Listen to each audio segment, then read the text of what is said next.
In today's video, I'm going to teach you this is how to write user stories in Jira. To get started, open Jira and go to your project summary page. This is your main project area where you can access boards, backlog items, and create new work. Once you're on the summary screen, look over to the left-hand navigation and click on the sample Scrum project. This takes you into the correct Scrum workspace so you can create a story in the right location. After you've opened the project, move to the top of the screen and click Create. This opens the issue creation window, which is where you'll define the new item you want to add. Jira can create several different issue types, so the next step is important.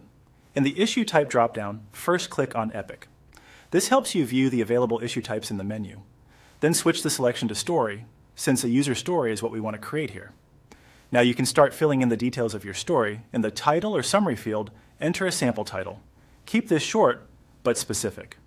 A strong title should quickly communicate what the story is about, so your team can recognize it at a glance.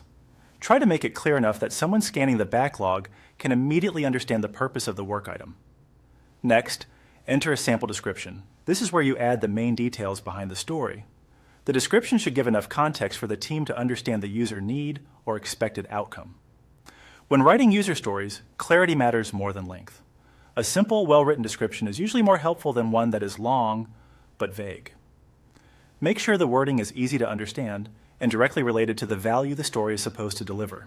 Once you've reviewed the title and description and confirmed everything looks correct, click Create to finish.